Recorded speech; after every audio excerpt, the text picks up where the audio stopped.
please like and sub. We are about to have a space that was requested by GNS to go ahead and create. I hope you guys enjoy. I'm going to go ahead and start that space now, and then it might take a few minutes in order for people to roll in.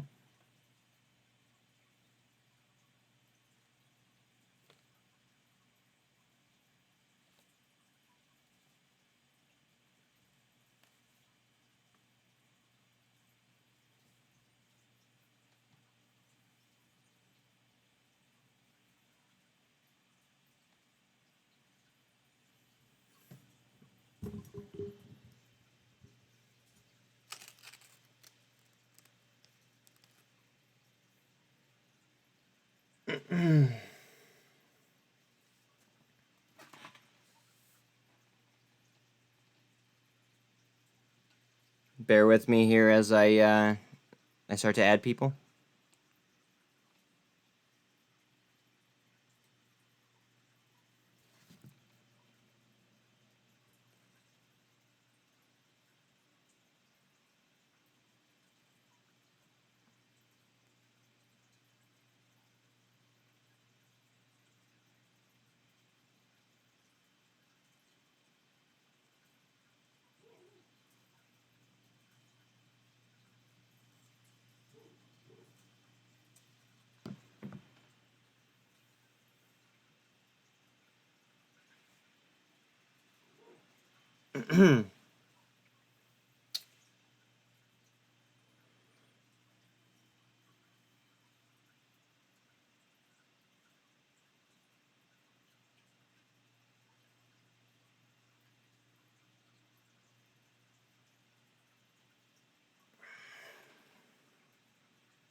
Just a few minutes here while we wait for people to roll in.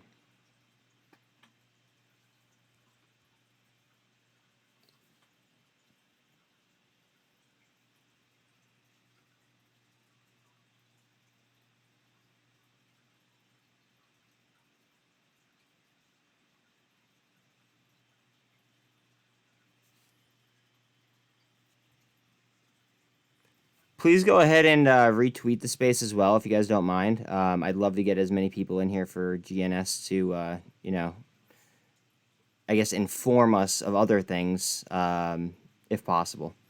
I'm going to go ahead and I am going to throw up a co-host here in a second, and I am going to post on the Jumbotron up top in a minute.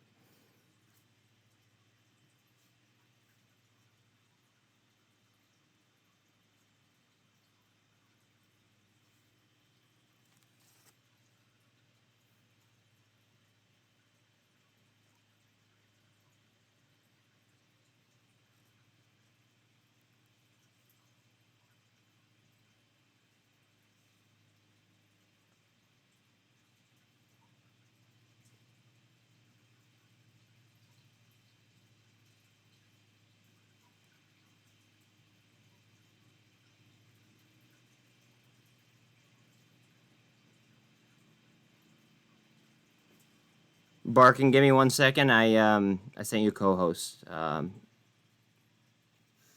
see.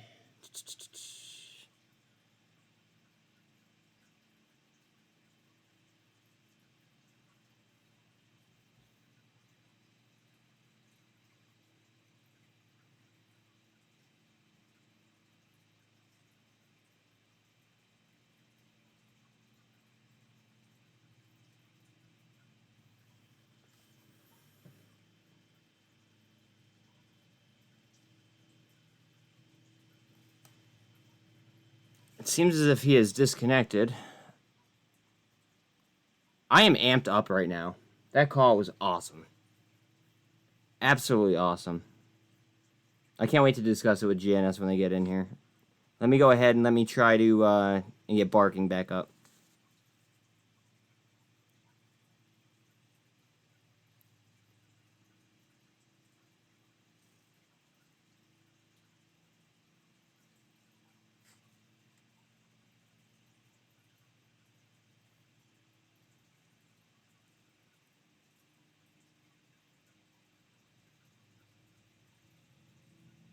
Where the heck?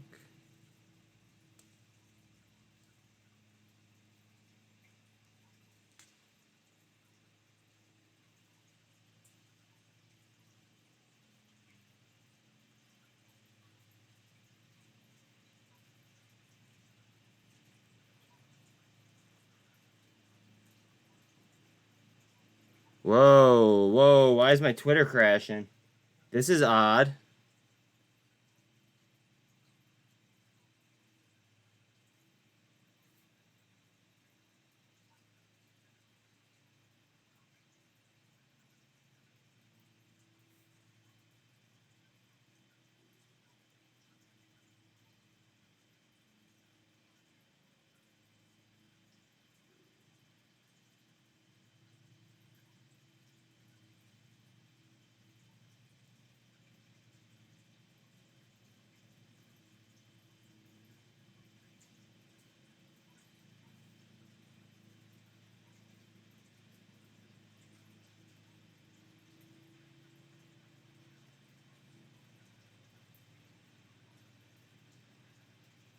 I sent out a new one.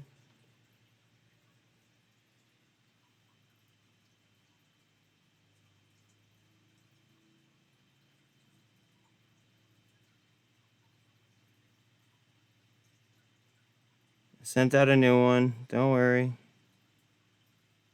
Sorry, guys. I guess the last one crashed on us. Give me 1 second here while I try to get everybody back in.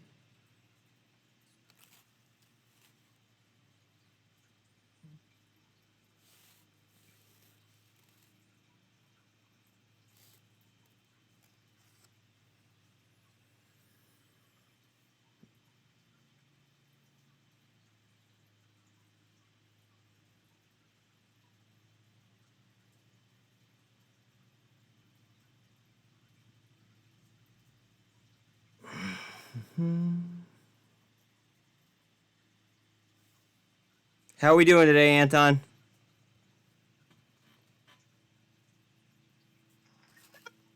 Hey, we're good. Just tidying some things up, and then yeah, we'll be able to speak in a few minutes. Hopefully, we'll have a few extra guys on our side, and really excited to chat with you all. All right, beautiful. Let me know when you're good to go. We'll be hanging on you. I'm just sitting here trying to take everything in because that was awesome. Sweet, yeah, it was a lot of fun. It was interesting, both in every way. But yeah, I'm super excited for it as well. I'm going to tweet it out to everyone that's following us. Hopefully, you guys can do the same. Get us like a little bit of momentum built up. Get a few other guys in here as well on our side. Yeah, So, as soon as you do, I'll go ahead and I'll throw it up on the like on the top here. And then hopefully we could all retweet.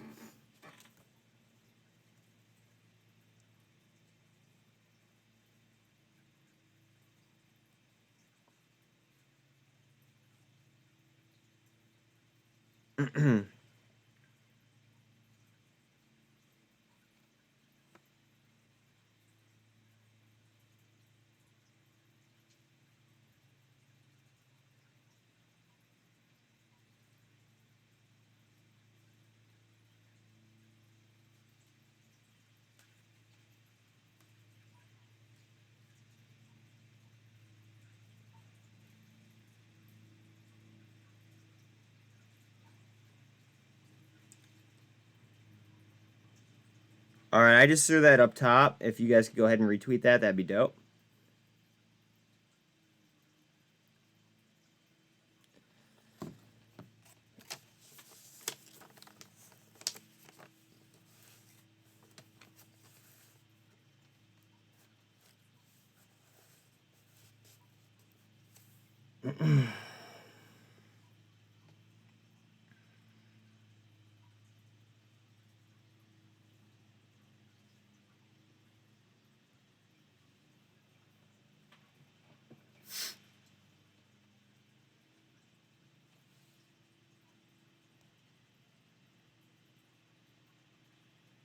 Again, for anybody new just hopping on, we are waiting for GNS on their side.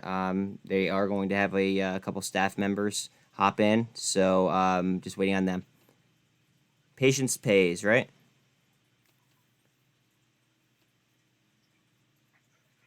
getting some team guys in. Thank you all for your patience. As you can imagine, pretty hectic day for us all over the states here and abroad. So just stay tuned. A lot of things to talk about. A lot of fun to have here.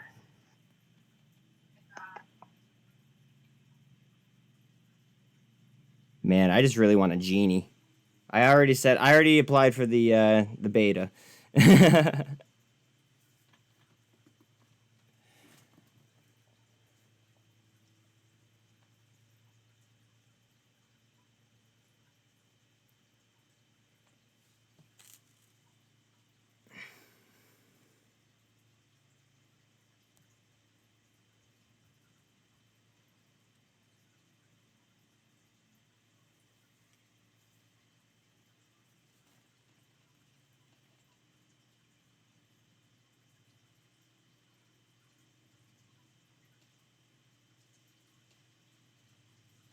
Good afternoon, guys.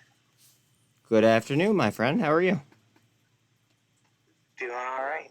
Busy day as well, as we were talking earlier. Lots of stuff been going on, so Well, stop in for a minute while I'm hanging. if you had your own genie, you could have got like 9,000 things done. Yeah, it sounds like it. I jumped in for a little bit of the call. I was listening as I was making phone calls before this other media space later on. So it sounded good, like what I hear. Sweet. Thanks, guys. So as we're having a few more of our teammates come in, I'm happy to be here with you guys. Buzz, Jonathan, sorry. Buzz is like a leader of the space, and really happy that he gave us the opportunity to talk. We're going to be talking about the investor meet that we had this afternoon. For most of you around the world, whatever time it is, like also acknowledging you. But yeah, if there's any questions, I'm happy to answer them. In the meantime, yeah. Oh wait, hold on. I'm seeing we have our chief revenue officer here as well. I'm gonna pull him up. Revenue Rob, there he is. Throw him a follow too if you can, guys. Need to speak. There we are. Let's show him some love with some follows, and let's also be very respectful. These are people that are taking time out of their day to go ahead and obviously talk to their shareholders, or potential shareholders, and they don't have to do that. So let's not make them regret it. All right. Hey Buzz, hey Barking, how you guys doing? I'm doing excellent, sir. How are you? Doing great. Barking, how's your partner doing with Bun in the Oven?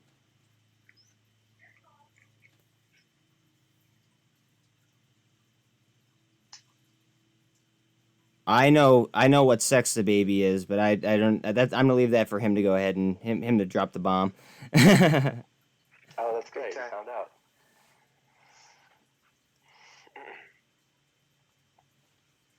Avid, how you doing, man? How's it going, buddy?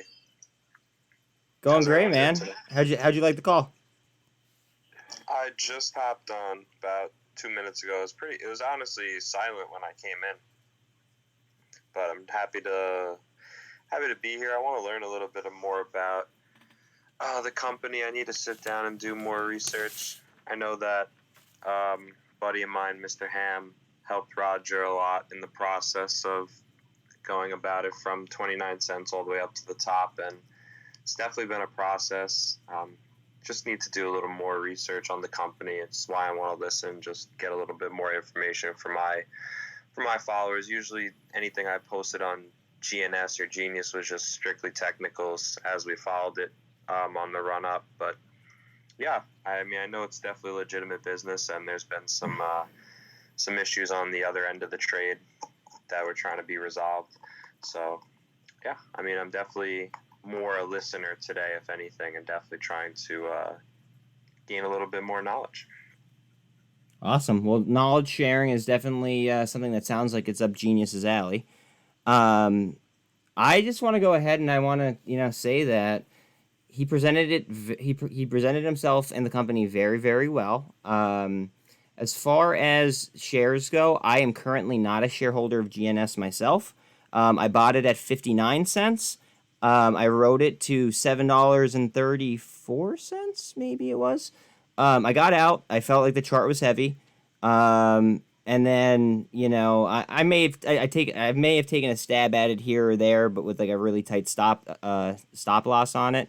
But anyways, at the current moment, I do not have any. I am in a different ticker that I'm not supposed to mention, so I won't. However, I am very interested in GNS, and I do plan on DCAing, coming up. I just, know how stocks react after news of potential, acquisitions or strategic moves or things of that nature. Yeah, I feel very similar to you as well. I mean, I know it's definitely legitimate business. I know it's not going to stay at $1 for a while. In terms of nitpicking and I guess being a little more stingy on, like you said, dollar cost averaging. That's pretty much where I'm just trying to see where it could potentially bottom. Might have, for all we know, have bottom temporarily, but yeah. I mean, ultimately, when you're seeing a lot of these manipulated stocks, yeah, it's always these convertibles, or it's always attaching some sort of liability to the company. So it's always a good thing to know that we're trying to get rid of as many bad actors as possible. But like I said, most of the things that I've focused on with GNS has been more Roger himself in terms of, I guess, his role, and I think mainly his stance overall. So, like, one thing that I've always mentioned is Roger's sort of the face of, a lot of these smaller cap companies that I think, maybe don't want to have a voice, or they're scared to have a voice, thinking that there's going to be some sort of backlash or repercussions from a regulatory body. And it's just ridiculous to see that, or to even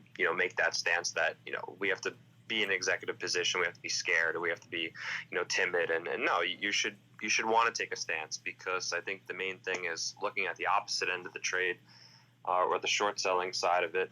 You don't have to report when you short over 5% of a company or 10% of a company. You have to file if you go long 10%, right? So these guys are always hiding in the shadows. They get to destroy companies. No one ever puts a face to the name. And, again, they're moving very stealthy. So when you're sitting there, it's almost like you have to just take it, right? They're stealing hundreds of millions of dollars, destroying your market cap, destroying your potential, I guess, financing that can come to your company if you need it. All those things. And for Roger to take that stance and have such a strong presence on social media, and I would say a large social media presence, I think it's one, just awesome, and second, it really does, again, sort of leave this impression on other executives that could say, hey, like, look at what Roger's doing, and he's almost setting the groundwork for what is possible. And I think also a new wave of executives. So it really started at the retail investor front, having them say, hey, listen, we're being so vocal. We're submitting FOIA requests. We're going to Congress. We're doing all these things. Where are the CEOs that are supposed to be fighting for us, and ultimately have a fiduciary responsibility, which again is to fight for their company, right? You have a right to fight back. You can't just, you're not just going to sit there. But most people, again, are under that impression that's not the case. So I've always wanted to say that to Roger. I feel like I've never really had the time to. I've actually said it in videos before, but definitely someone who's taking the lead and being sort of the face of the game. I don't know if he even looks at himself that way, but he certainly is, and it's something that's really incredible.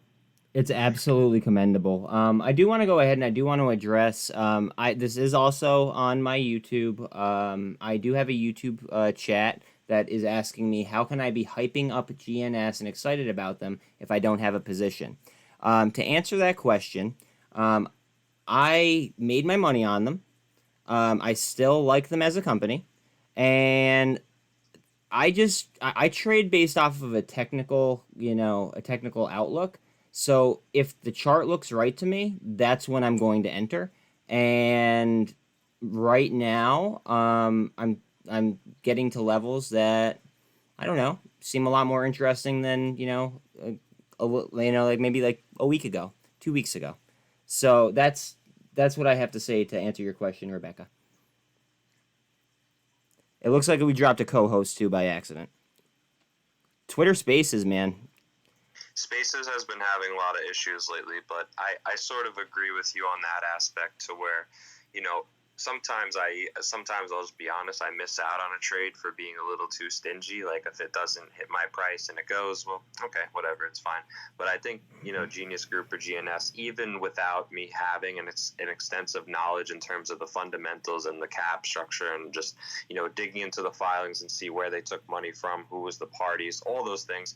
I believe in Roger and I just love what he's doing. A lot of the people in my group, you know, it's never just a one-man operation. It's always a group of people. You know, it's who you know, how you know things. So it's definitely something where it's getting to that price level where it really does, one, scream undervalued, and two, again, is very appealing, I think, for me, where I want to start looking at it and possibly accumulating a long-term position somewhere in $1, possibly in this range here. Yeah, thanks for that, Avid. So just want to fill you guys in. We do have our Chief Revenue Officer of the Genius Group is on right now. He's Rav Carwell. Mr. Rav Carwell is going to be answering some questions. I think we have about 11 minutes left with him. So if anyone has any questions directed about revenue or directed towards the senior executive in our company, please feel free to share those questions while we have Rav on. He's been really gracious to share his time with us, and I want to make good use of it. So immediately, I guess my first question is it was brought up on the call that it has not been approved in the United States to dual list as of right this second. Okay, now if it does not get approved to dual list in the United States, would they just drop their listing with the current exchange and solely be on upstream, and then effectively limit shorts? That might be a Flora question, but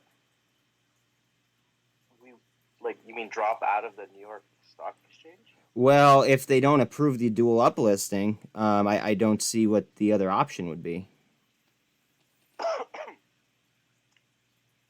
would definitely reach out to Flora.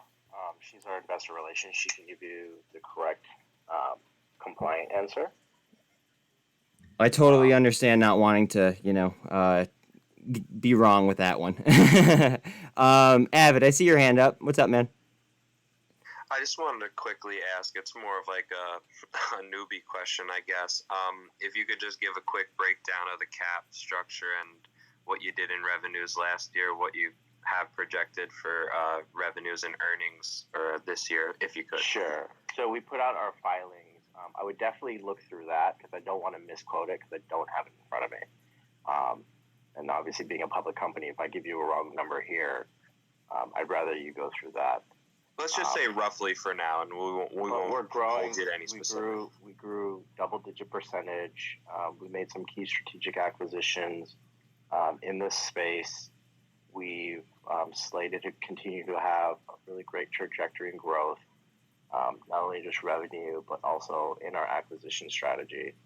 And we went from, I believe, 3 million students to something like 4-point-something plus million students in a year. 4.3 million. Thanks, Anton. 4.3 million students. So, we're growing really quickly, not only on just the revenue side, the acquisition side, but also on our student basis. Are you being able to? So I'm asking more newbie questions, which I should do myself. But just offhand, in terms of your business model itself, are you making a certain amount of profit margin per student, or is it how is it structured in terms of how you're making revenues off this? Sure. So I remember I shared this last time. So we have a freemium-based model. Mm-hmm. So we're really mission-driven on education. I know we shared this on the last call. So we're an organization that's focused on iterating what education should be. And it doesn't necessarily just have to mean a traditional 4-year college degree. We know traditional school system is a very old system. The latest school iteration of the system was international baccalaureate. Cleopatra, which came out like 50, 60 years ago. And our iteration is, instead of like committing, let's say if you wanted an accounting background or you wanted to build your accounting skill set or your entrepreneur set, how to look at marketing and funnels and other aspects of running a business, you don't have to commit to a business administration degree and then decide, a year, 2 years, 3 years in it that's not for you. You can just dip your toe into it. 98% of our students don't pay anything.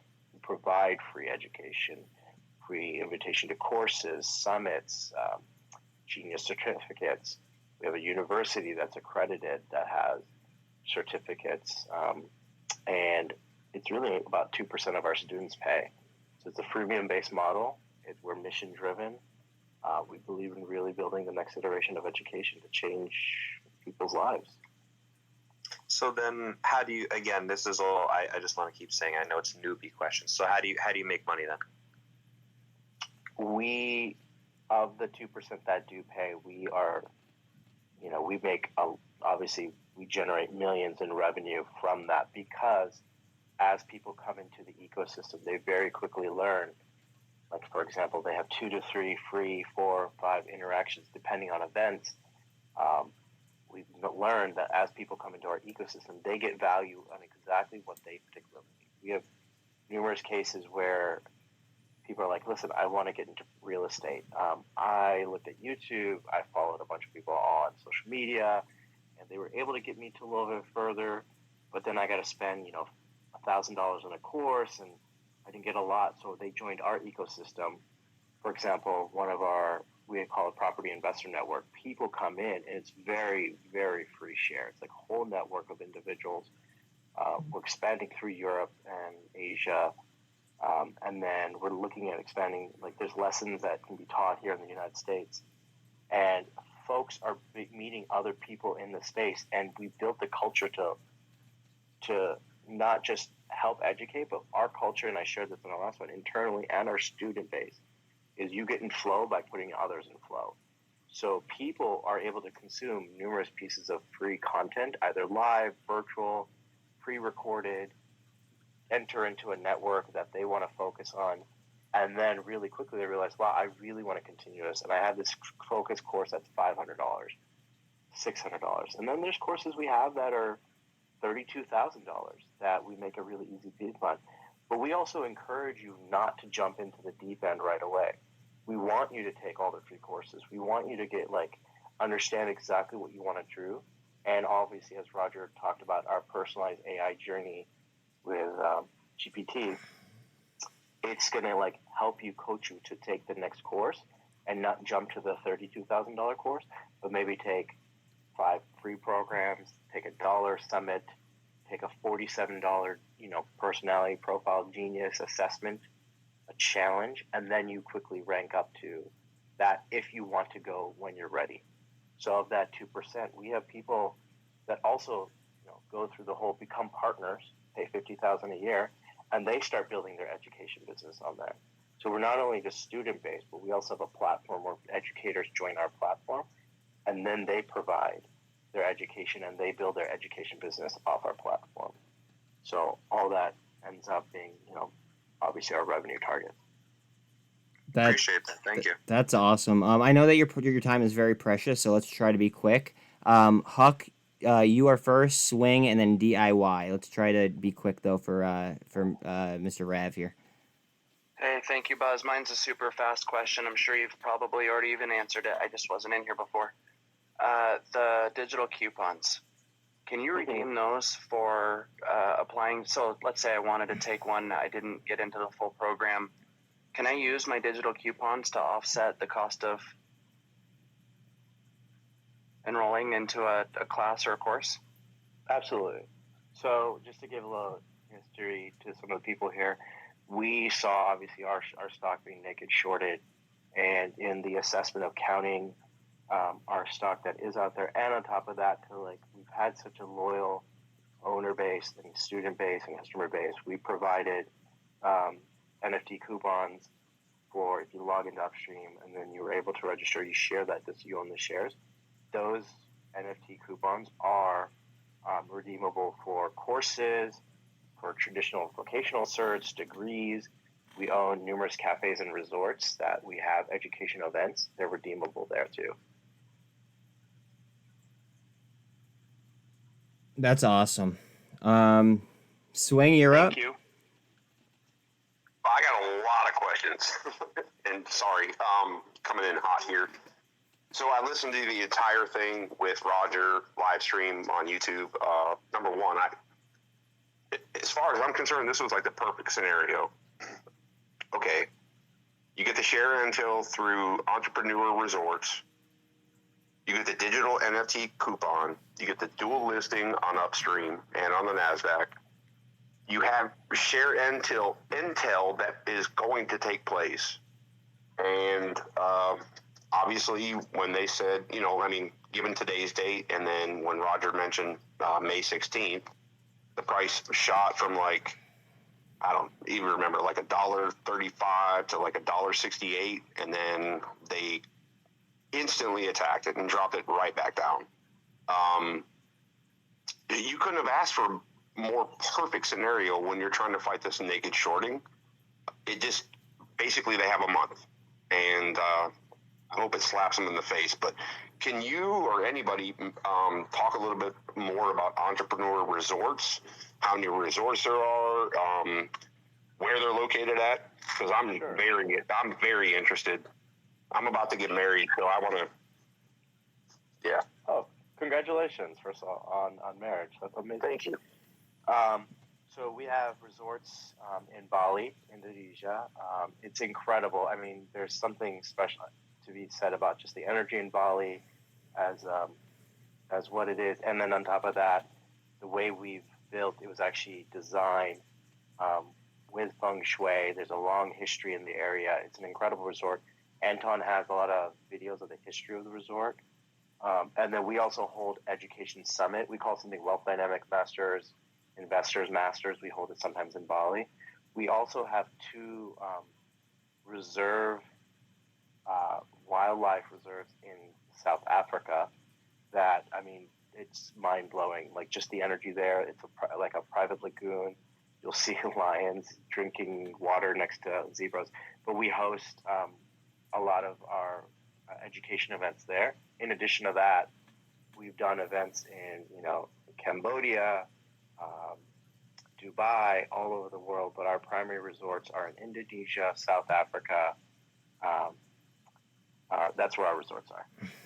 Rav, I'm sure it was just an oversight, and I'm totally okay. I forgive you guys. These things happen, but I still haven't gotten my my invite or my plane tickets yet.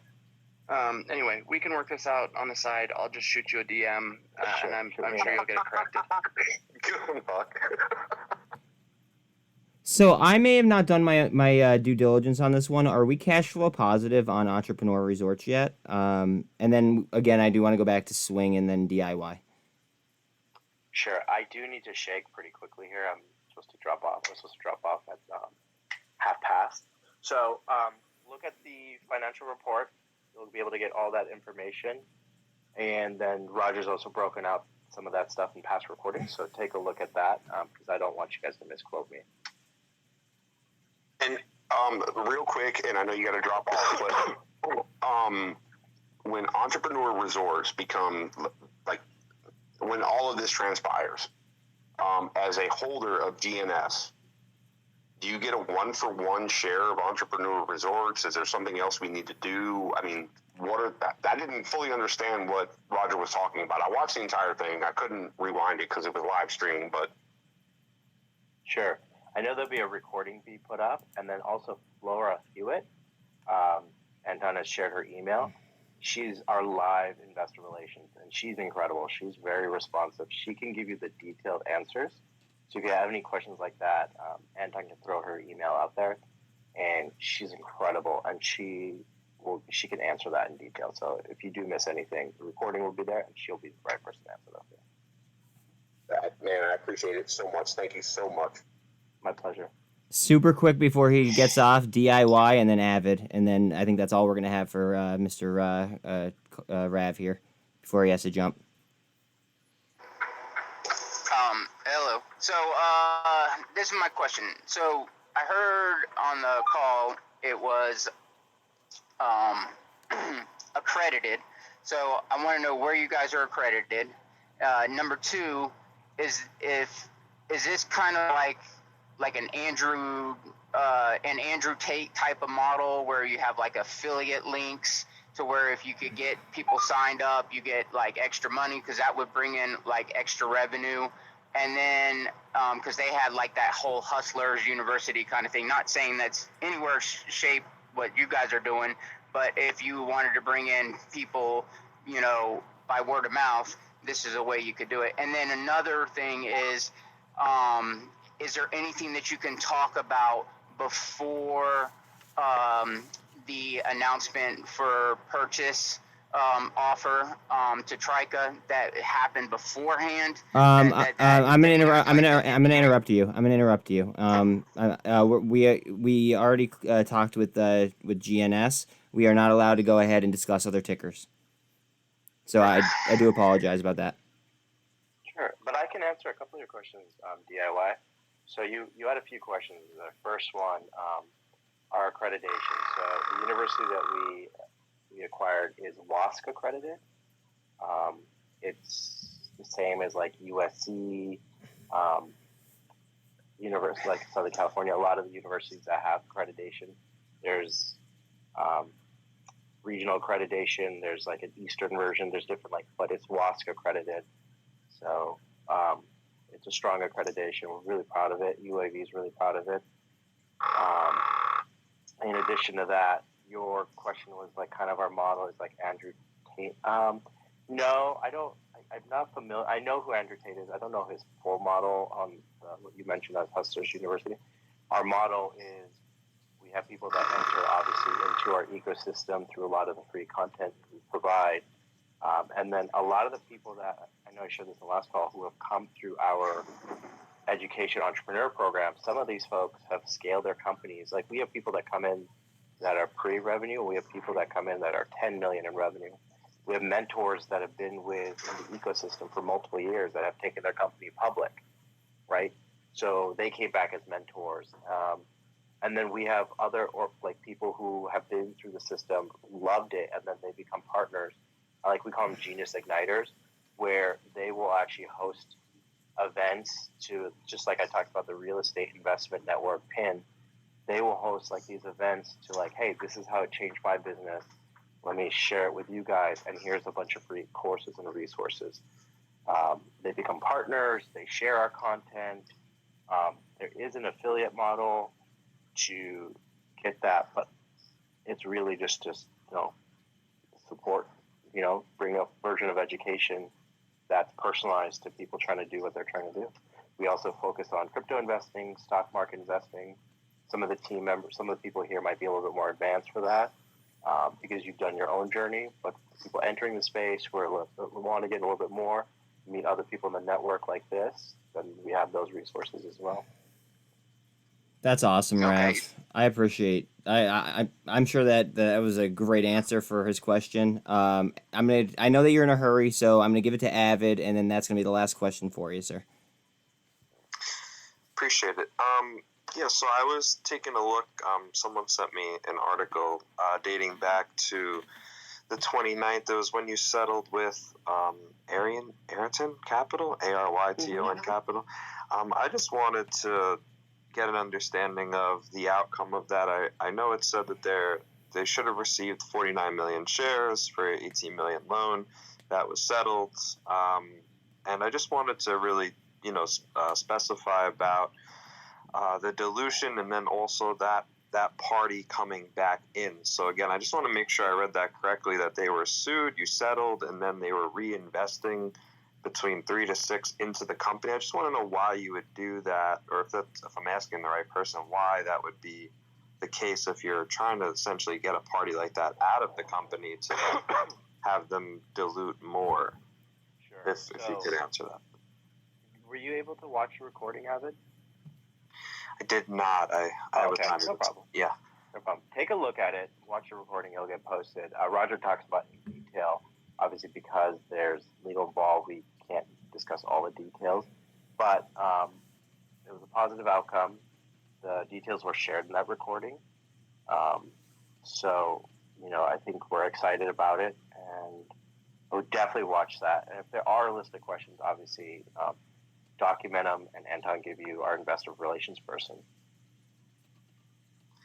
Okay. Yeah. No, I was just more looking at it. A lot of companies that I've been involved with, usually when you're trying to get rid of these, it says convertible notes. You guys mentioned naked shorts a lot, so again, I'm not trying to be negative, just more realistic on what I'm looking at. To have to settle with a party like that could potentially be nefarious, than to have more stock be diluted and gave essentially back to that same party. It is a little interesting. I'll say it not trying to again be negative.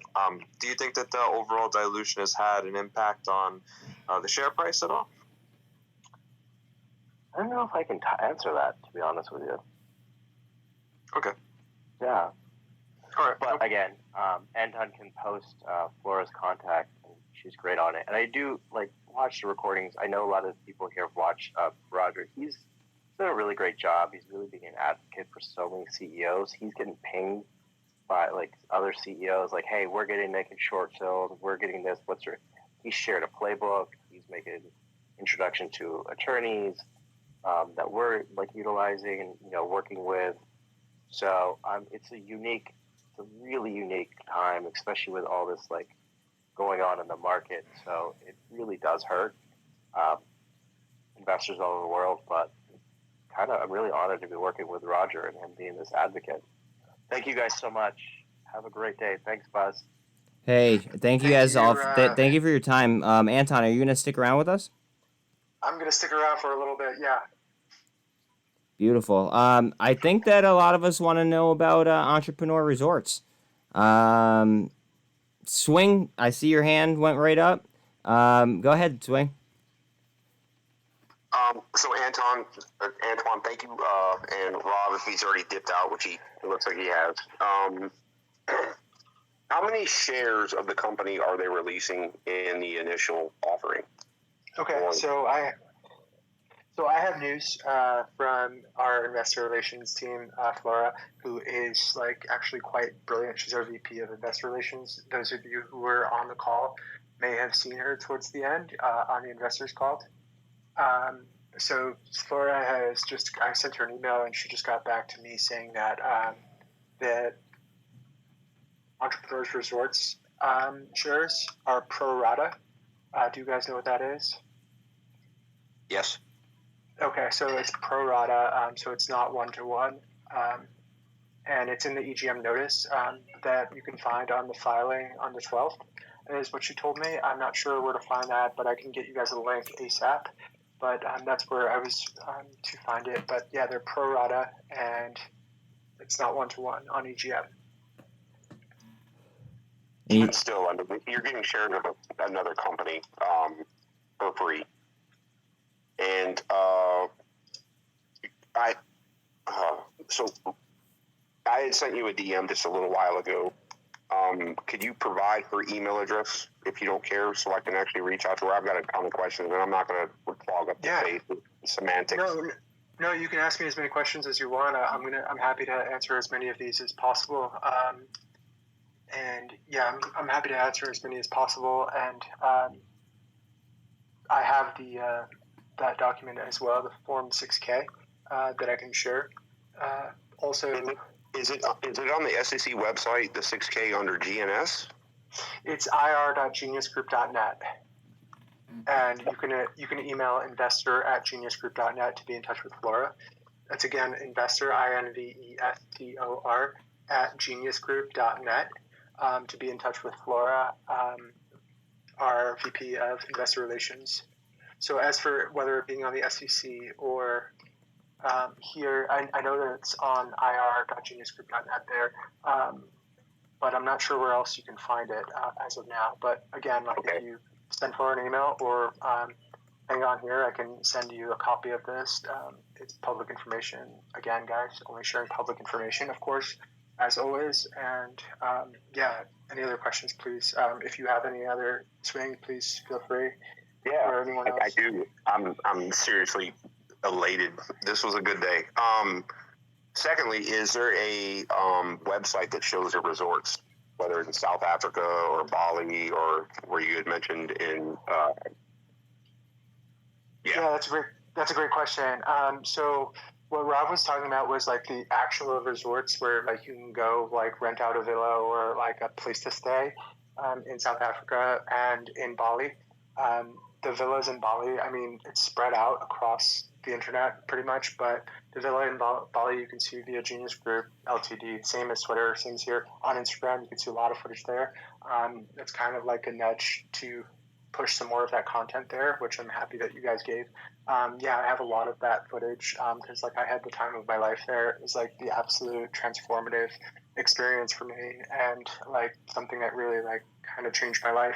So I'm happy to share more of that on Instagram as it becomes available. Genius Group Ltd _. We are sharing some, but you can come across some of like our other thought leaders. Like Michelle is your coach, Michelle Milton, one of our like lead coaches at Genius Group. So what Rob was talking about, like as you kind of scale up in the Genius Group, like and we kind of help mentor you and your group and your company, your purpose, your entrepreneurial venture, as we kind of help you get that started and move it up.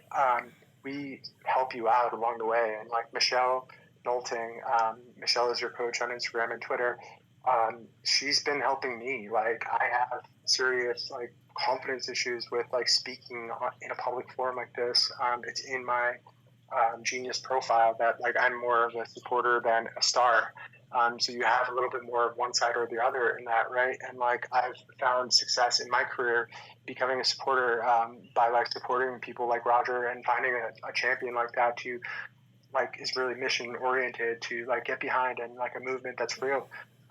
So that type of stuff like really gives me a lot of like help and confidence. And like what she does for like other people, other entrepreneurs is like kind of like magical. And I don't know how I would get through this without her.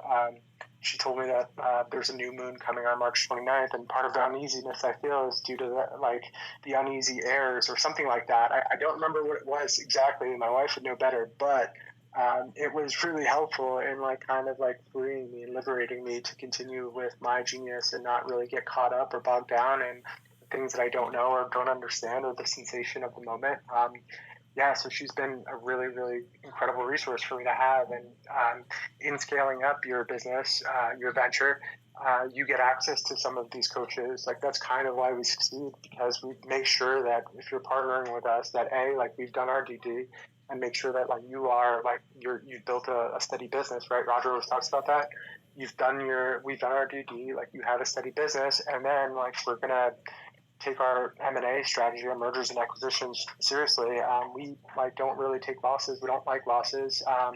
We like to win, and in doing so, like we like to help everyone around us win. So we take that seriously. We coach you up. These coaches are phenomenal. They've been doing this for a really long time, and they're really amazing at what they do. So I just want to go ahead and say that please feel free to go ahead and request a mic. We have the honor of having Anton in here with us to answer questions. So I think that we should, like really take advantage of this. So if you have any questions whatsoever, please, request a mic. I do see DIY with his hand up. So the stage is yours, buddy. What amenities are at these resorts, and do they have the big three? What is the big three? And I'm so excited to talk about the amenities. Pina coladas, hookers, and cocaine. All right, let's try to be a little bit respectable here. No, but a little bit serious. It's a joke. No, I know. I'm just trying to be above board here. Go ahead with your real question though. Yeah, but what amenities are at these places? I mean, first of all, we'll start with the co-working space. I'll just walk you through like my experience. You're picked up at the airport in Bali and bring into the villa. There's a beautiful cafe, like drivers on deck, co-working space. Like I said, you can like feed yourself in the villa and survive a week with $100 pretty much.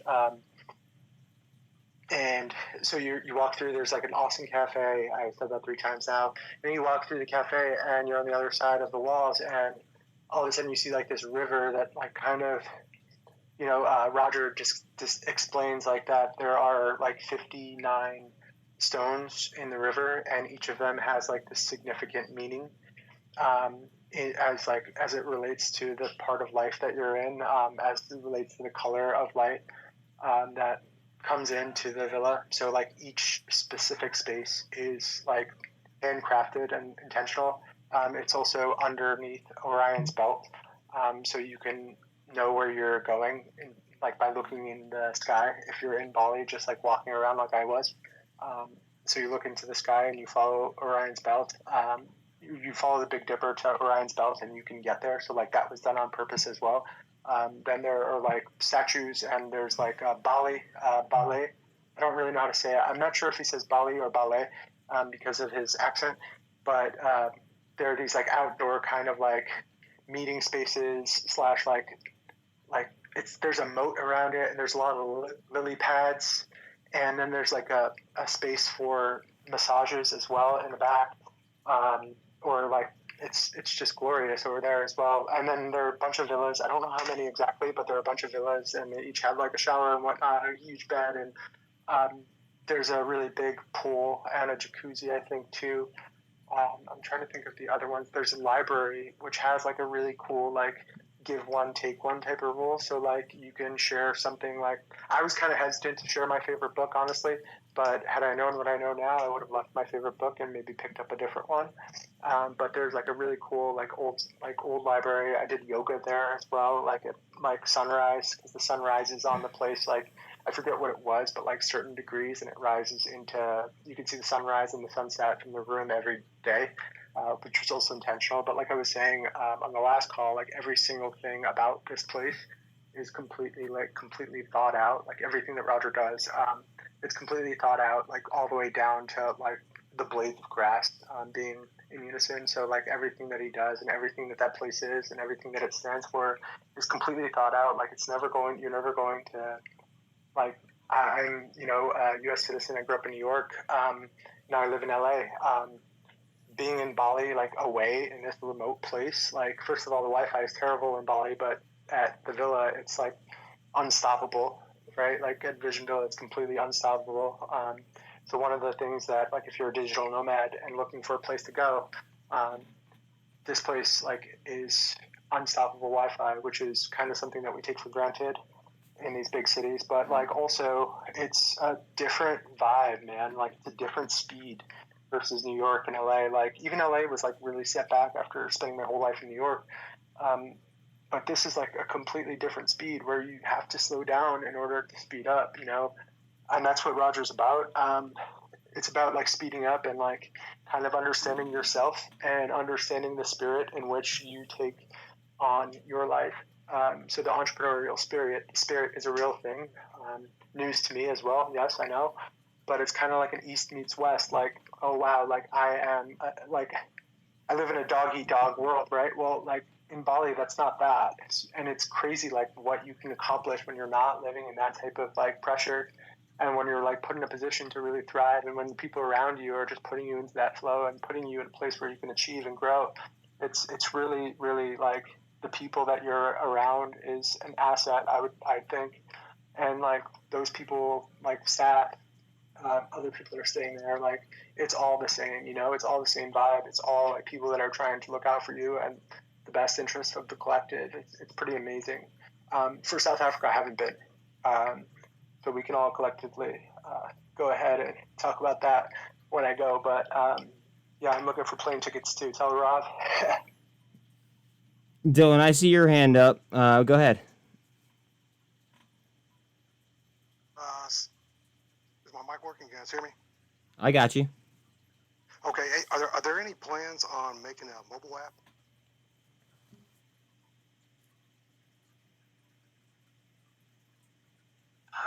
Mobile app. So I'm going to keep this answer really short because I don't know what I'm allowed to say and what I'm not allowed to say. The answer is yes.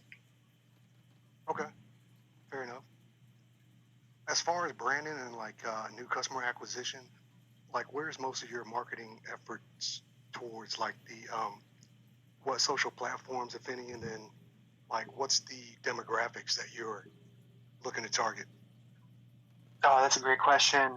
Man, I really wish that we had Suraj on here. Suraj is our chief marketing officer, and he does a really good job of the marketing side of this. In terms of branding, like, we are what you see. In terms of Twitter and social media, that we are what you see. We are like an extension of Roger, like his ethos, his spirit. That's what we want to be, and that's what we want to convey. It's mostly serious, and it's very, very much mission oriented, but we also have fun. Like, we'll send you a GIF and we'll have fun with it. And we are humans more than anything. That's what's really important to our brand in terms of like joining us and becoming like a partner of ours. Like, yeah, there's a heavy barrier of entry, like a high, tall wall to like get past. But like once you're in, like you're a member of the group, and like we like talked and whatnot. Like, your success is our success, dude. Like, that's what we want. So, and it's a human too, right? Like, we're humans. Like, I spoke to Michelle on Tuesday, and she helped me from as person to person, like my personal life. Like, that's part of it, you know. I always tell people that I work too hard to not mix business and pleasure. That's kind of like why Genius is so successful, right? Like, because we can go to Bali for a week or two for Wealth Dynamics Masters and think all day about like how to improve our businesses with leaders from around the world. And then like at night we'll like have a raging party, and there'll be flamethrowers and like hire dancers and like a huge buffet and like all kinds of like drinks and foods and, you know, partying. It was so much fun. All right, there's what I'm talking about, partying. Yeah. I mean, honestly, it sounds too good to be true in some aspects. You know what I mean? Yeah, definitely. That's exactly. I mean, like, I'm a New Yorker. I'm like natively skeptical, and when I got there, I was really just, oh my god, this is real. I can't believe this is real. Like, is this real? Yeah, it's real. Oh my goodness, what's going on here? This is real. Wow. Okay. That's awesome. Because the more I dig into it, I think I might be one of the few that just is more in love with you guys, and you probably are, because I kind of understand the model more than most probably. And how about like having TED Talks at some of the resorts? Is that something that's too far-fetched, you think? No, not too far-fetched at all. That's kind of like one of the things that I've been talking to Flora about and talking to Suraj, our CMO, who I'm going to try to course into one of these spaces soon, I promise. That's kind of one of the things that I was talking about. Like, this is a cool place. And Roger said it in the call too, that we're going to lead the hospitality with like people in hospitality. But like, I think that somewhere along the line, we're going to like mix that, like blur that line of hospitality for businesses. Like, take your team as it exists now, like take your team to Bali and stay there for as long as it takes to work out your own idea, even if you're not a partner, right? Like, talk to like our entrepreneur resorts team, and you know, about getting your team to Bali and rent the place out, you know, for whenever they can or whenever you can or how much of it you can. I think that's a great idea, and I think that's like the natural progression of this, right? Like, we have the space, and I mean, whether or not a mentor is included, I feel like it's important. It was important for me, but like, if you guys are bringing your own business, I'm sure that can be accommodated as well. But yeah, I think it's a great idea, man. Really do, Dylan. Thank you for asking. Yeah, no worries. Because I mean, like, I think the biggest thing that you guys got going for you is a CEO that has a background in like media and pub, and he understands branding, you know, mixed with the South Asian culture and hospitality. And you know, the branding is spot on, you know, towards creators and things of that nature. And once, you know, I was listening to the investor meeting earlier, he kind of hinted to just, you know, going out and trying to market towards, you know, filmmakers, trying to be entrepreneurs, photographers, you know, content creators, things of that nature. So that's just why I'm bullish on it, because I can kind of see the writing on the wall that it's just wide open. I mean, like, exactly what you're saying. I can't really comment on the bullish or bearish, but I am really, really excited about the path of growth that we're taking, and the speed in which we're growing. Last year, one of the things that he mentioned on the call today, I think he mentioned, I hope that I'm not breaking news here, but Revealed Films is a company that we acquired late last year, I believe. I hope that's fair. I hope that's legal to say. It was an investor meeting. He showed us the reel. Okay, good. Okay, cool. So Revealed Films, they produce documentaries, docuseries, and we're in the business of creating content, and that's going to grow significantly as well. So Revealed Films is one of the companies based in the U.S., actually in Utah, so just a stone's throw away, that's creating films and creating content on our behalf, which is awesome. Hey, don't worry, Anton. I would have had your back if you were, walking into a question that you weren't able to answer. Don't worry. But I guess my question to you is, can we rely on maybe like, I don't know, maybe like a weekly space call just on any kind of updates from you guys? Yeah, I think that should be okay. I don't see why not, and I can try to in the coming weeks, days, weeks, months, probably hopefully days and weeks, so we can get a couple more of these guys in. Michelle is huge. I think that she would be a really great asset to one of these calls because she's honestly changed my life when we have our one-on-ones and really, really grounds you. And that's kind of what I need, right? Because I'm in the comments with you guys, and not you guys specifically, but those of you who are on the investor call today, you see the comments in the feed, and I'm just WTF team, you guys are so respectful in Twitter Spaces, and all of a sudden we come over here and it's just everyone's hiding behind a username that isn't necessarily attached to you. Those are definitely random people. Yeah, that was cringy. It was definitely random people. It's cringy, dude. It's so cringy, and yeah, it's cringy, and it kind of gives all of social such a bad name, and it moves us a little bit further into the dark age because it turns into spammy, cringy body, and that's not who we are, and that's not who you guys are. So it just it doesn't lend itself to more a productive conversation. It doesn't lend itself to more of our team joining.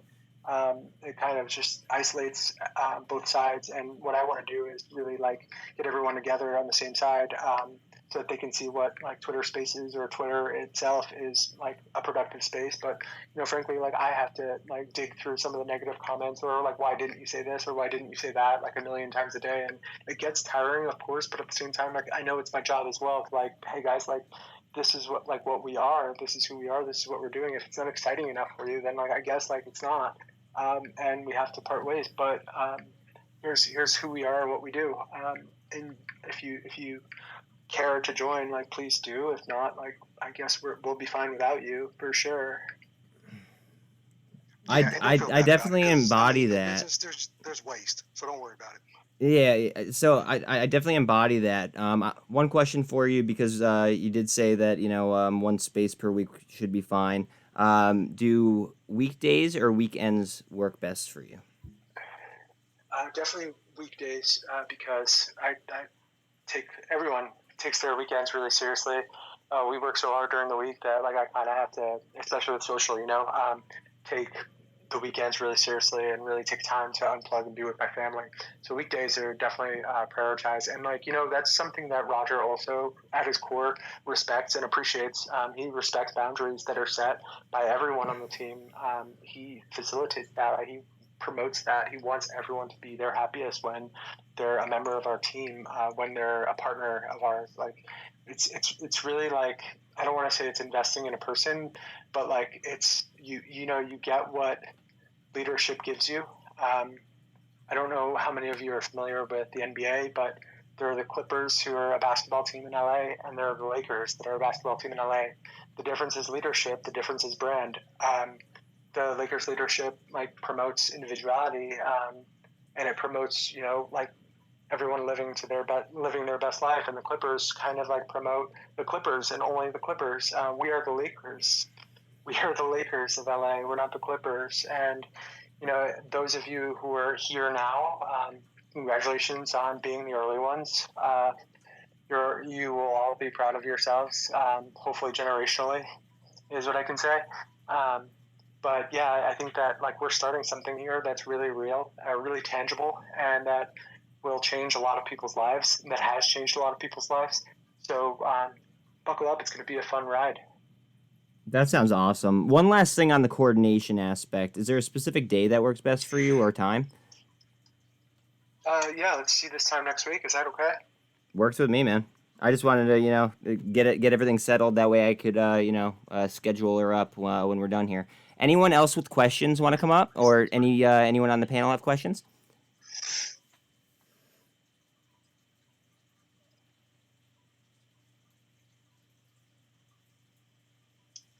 I think everyone might be swept away from obviously the phone call. I do have a question about the genie. How are you enjoying the genie? Now I know that you're going to say awesome, right? But at the same Nope. at the same time, are there flaws? I haven't used the genie yet. This is one of the things that has been kept out of my reach. I'm way too excited about it. I heard about a product launch. So I was really excited about the product launch, and I knew that we had delegated a lot of resources towards this genie. Basically, what I know about it is that it takes your profile, your Genius profile, and with that, like you can be as honest with it as you want, right? Like tell it what you prioritize. It's gonna ask you some tough questions like money or family. It'll ask you that question. It'll ask you to rank them. It'll ask you like long-term success or like day-to-day success. It'll ask you like different types of really difficult questions that like will make you think and take your time on it. And then the genie, I believe, will then take what you've answered, take your industry, and kind of like make it a little bit more broad and like give you a little bit more resources, give you some suggestions as to who's in network. Again, we had 4.3 million students, 4.3 million students in our network. And when Roger was doing that presentation, he didn't know who he was going to get. So the person that he got like was just a person that the genie took his information, the date it was, and like all of the data, and it gave him a suggestion as to like who he should connect with. So that will happen with any of you as well. That will happen the same way as long as like you've met the criteria, taken these free tests, build a profile and whatnot, and it'll connect you with like who you probably should be in contact with. And then I encourage you to just try it out. Each of you tell me. I'm not going to tell you it's amazing. I haven't used it yet. You tell me if it's amazing next week maybe. Well, I will tell you this. I'm going to go ahead and I'm going to do everything in my power to go ahead and try to get into that beta test. I did go ahead and I did apply. I will go ahead and I will finish those tests as well. That way I get my profile completed. But I hope that you guys save a spot for me, and then I'll tell everybody on my channel, how I'm feeling about the genie. Okay, I'm getting word that we can't use the genie yet. I think that I asked this question a little bit earlier, that we can't use the genie yet. That's why I haven't been able to. And the beta version is going to be released very soon. It hasn't been released yet, and no, Anton, it's not that instant is what I got, which is fun. We have a good rapport back and forth. But yeah, it's not instant. But I'm not taking it as personally anymore. But yeah, so there's a waiting list, and there's like all this stuff for the beta testing. And of course, you're all welcome to join, but it hasn't been rolled out yet. Like everything else that we do, we want to make sure it's like really, really shaped up and competitive in the market before we're releasing it to the masses, the 4.3 million students. If it's not competitive, we're not going to, take anyone's time and, risk our brand by releasing a non-competitive thing. But yeah, you guys had a bunch of interesting questions, man. Like a lot of interesting questions. I really wish that the call was a little bit different. It's unfortunate. It's unfortunate that it keeps dropping on us. I don't know what the heck is going on with that, but Elon's got to figure something out. I did just pull Josh up here. I believe that he's got a question for you. Antoine, what's happening, man? Good to hear you back again. Hey, good to hear you, Josh. How are you going? I'm doing well. Fun day. So this, I don't know if this is more, it's a question for both you and Buzz. Since you've kind of committed to maybe like a weekly fireside chat with all of us, would you prefer some preloaded questions so you can kind of get an idea from us on this side, kind of what we're thinking, and maybe who would be appropriate people to have on maybe next Wednesday? Like if it's more marketing questions, if it's more financial questions, what it might be. And if Buzz, if you're willing to field those questions and get them off to Anton. I have no problem. It's up to him. I have no problem with it either. I think that would actually be helpful in terms of getting you guys like more answers. Preloaded questions would definitely be better. I can either, like, if you want, like, you can even tell me, but like, we can get them in here and like blind to the questions if you want like a naturalistic response. Like, I was a scientist in college, so I really like love the scientific method. You want a naturalistic response, we can do that, or we can have them questions that are loaded with answers as well. But I kind of like the natural response. We have nothing to hide. Is the bottom line here. We have nothing, absolutely nothing to hide. It's just that what can we say and what can't we say is based on like what are the rules. I'm still getting caught up on those because like I kind of want to just like run wild with the genie, but here we are with like, of course we can't go yet, but I couldn't like share the genie stuff before today because Roger hadn't announced it for various reasons. We have absolutely nothing to hide. We are like, as Roger said, like strongly strategizing our mergers and acquisitions as well. That is absolutely what it is. Strategic mergers and acquisitions is kind of like what we've built our company on, and we're going to continue that as well. So all of these different branches of the company are absolutely 100% transparent as much as we possibly can without breaching any contracts or NDAs. We're going to follow the rules, but we're also going to like keep you guys informed as much as we can as well. Absolutely. Josh, I see you. Yeah, just to follow up to that question comment that I had, I guess I was thinking more along the lines too. Obviously keeping it organic like it's been really fun and off the cuff. But for those, if you're recording, Buzz, and going to be posting these, maybe there's people that can't attend the space because at this time of day, some people might still be at work and maybe do have a question, a legitimate question, and something that could get fielded that they could come back and catch later. I don't know, just a thought. Oh yeah, that's actually a great point. I will go ahead and I will share my recordings following this. And just to confirm, we are talking about Wednesdays at 6:00, right? Right, Anton? Yeah, Wednesdays at 6 is great. Perfect. Anyone else? Feel free to grab a mic.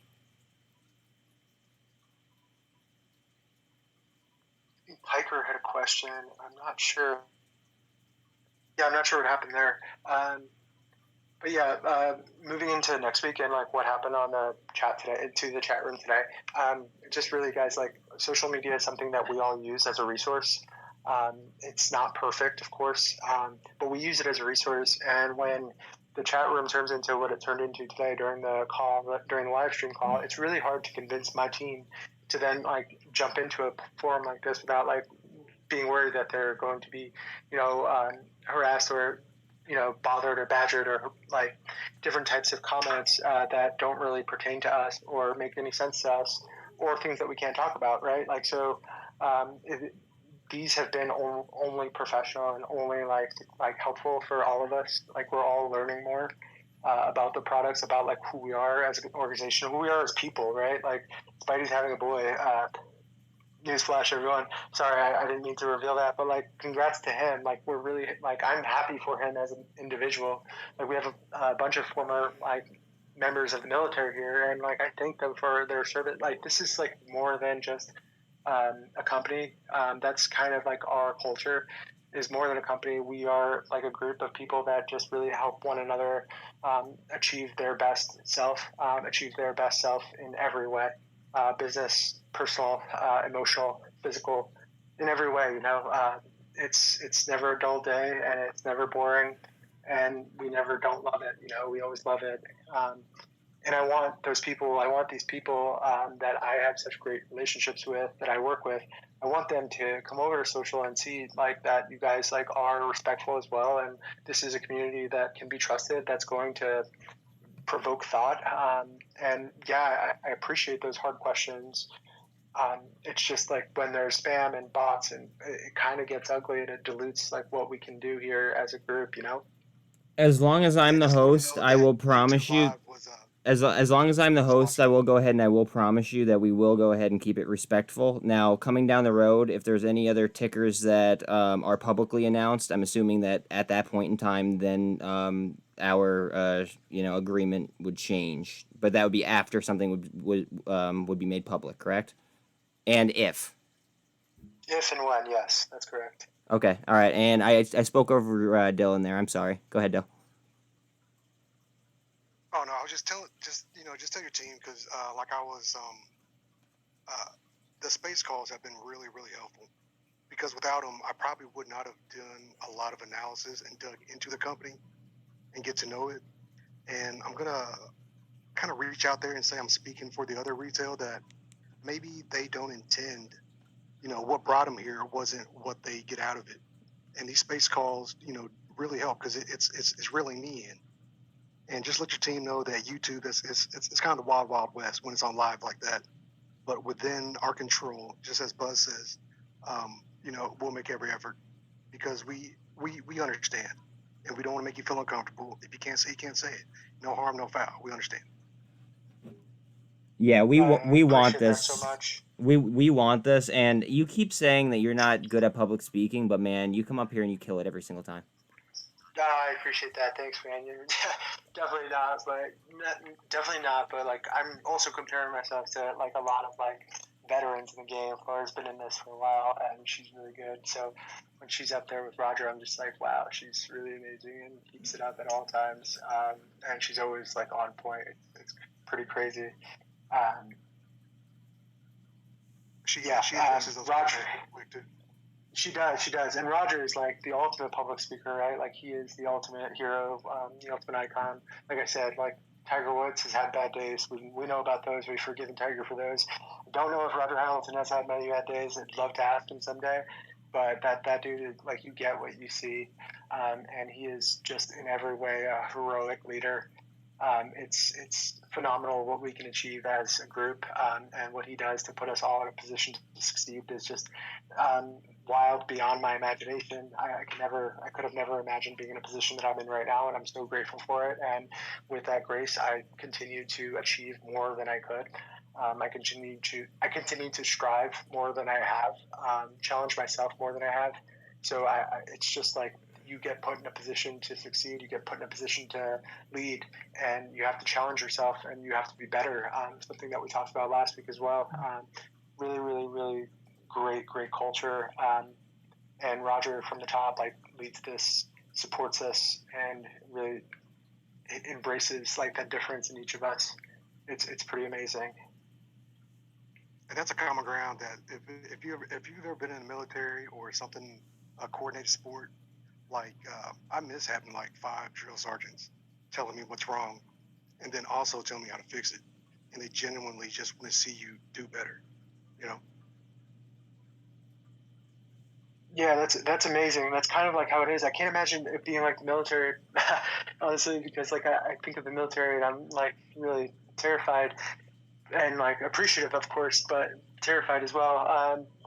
But yeah, Roger's just like, he only wants everyone to achieve at their best level and is only thinking on behalf of everyone. And it's never like you're never gonna like find out, it's never going to be like something that's uncovered about Roger Hamilton. It's not like that. That's not who the guy is. Like, he's like, what you get is what you see. And like, he is given his life towards this work. And I promise you guys that like, we're on the right side of this thing right now. And those of you who are here with us, I'm really happy that you've joined us. Those who aren't, hope you guys can ask me some questions and we can figure out why not. But the dude is really an icon in every way, and I'm so excited to be early on this. It's like finding a draft pick, like finding a draft pick in 7th grade, and they're going to be a professional, like maybe not 7th grade because like I'm giving a timeline to it, but like they're going to be a pro athlete at some point. That's kind of how I feel about Genius Group. Like, we are like on the way, we're an emerging company. We're a leader. You know, you can do what you can in an established brand. You know, work in Coca-Cola for 20, 30 years if you want, and you'll improve sales by 0.05% if you like. That's great, and congratulations.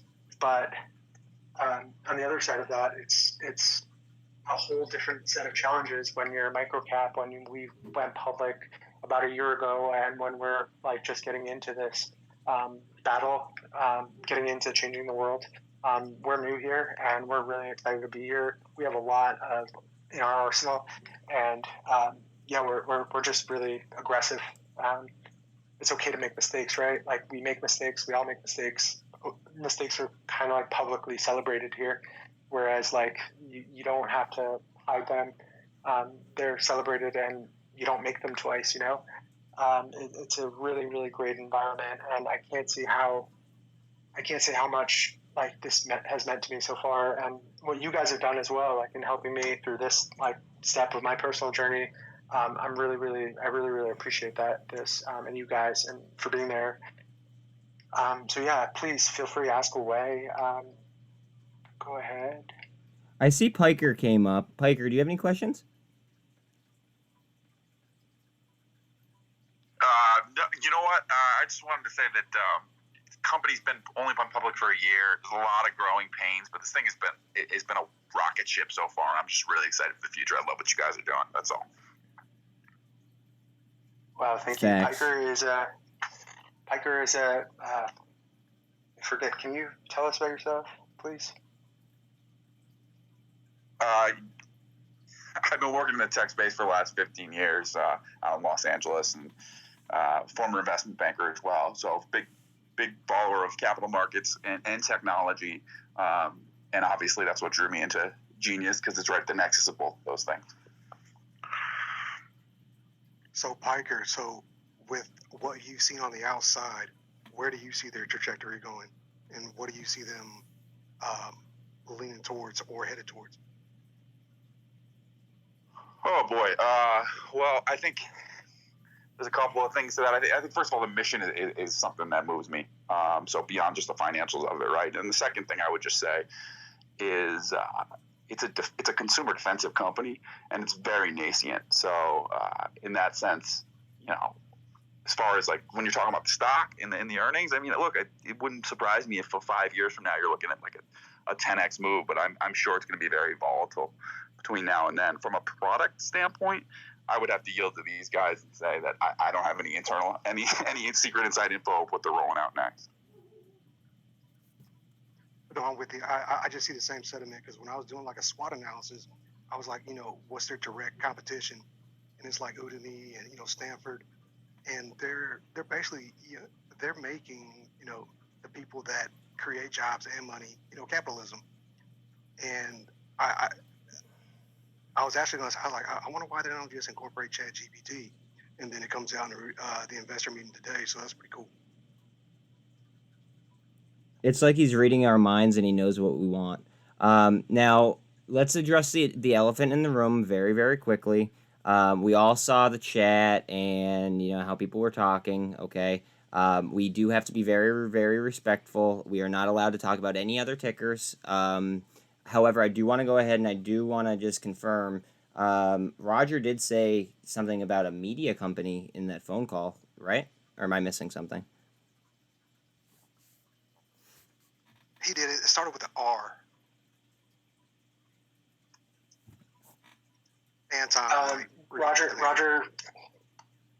Roger talked about a media company that we acquired late last year, 2022, which was Revealed Films. I think that was it, but I think that he was talking about Revealed Films, like with the R is the answer. In terms of media, I am not sure. I can't answer that question. But in terms of the R, was Revealed Films. It starts with an R. Well, with that being said, what I was gonna say, with that being said, maybe that could be addressed over the you know, the next week. We could just confirm that and you know, obviously move on. But go ahead, Dylan. I lost my train of thought. Go ahead, brother. Okay. Well, then, with that being said, how does next week at 6 o'clock sound, Anton? Yeah, I think that's good. Let me just check. Hold on one second.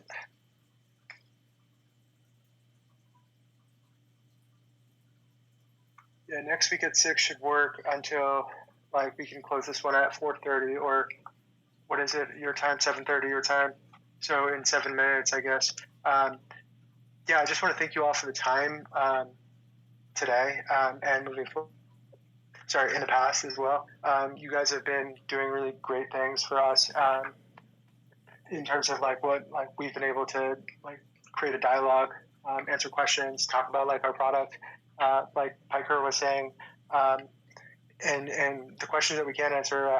It's just that A, we can't answer, or B, like I don't have the information. Same with Rav, and we're happy to answer whatever we can. Or as we've been on this call, I've sent Laura about 1 million questions, and she's just like answered almost all of them so far for me. So as I said, like we're an open forum. There's nothing to hide.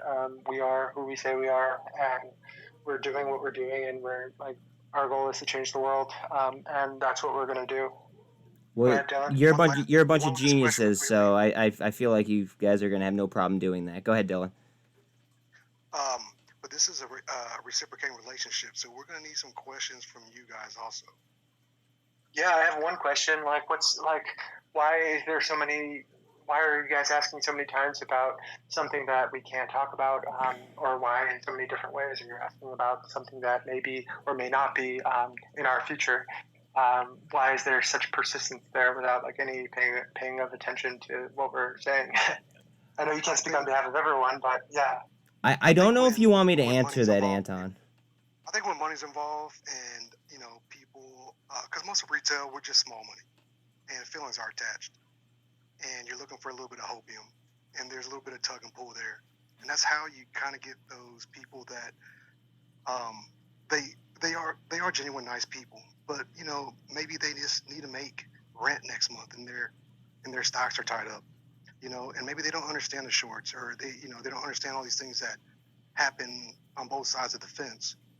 So that's why I'm saying just take it with a grain of salt. And you're doing great, man. And just let your team know that YouTube is not a reflection of this space, and we appreciate you guys. I appreciate that. Thanks. I'll definitely be referencing this when Bryce posts it to YouTube so that they can see on YouTube that the YouTube was not the current YouTube. Yeah. DIY, last one. Yeah, so my thing was, you went on that question, is the reason why we would want to comment on that is because that's kind of like our job as investors to kind of ask these questions. And I mean, I understand that it gets frustrating, but we're not the ones that tweeted out about a certain company that we're not allowed to be named of, like it's Lord Voldemort. And that's the reason why I look at it like now, like you say stuff like that kind of bothers me. It's not that I don't have GNS stock. I do.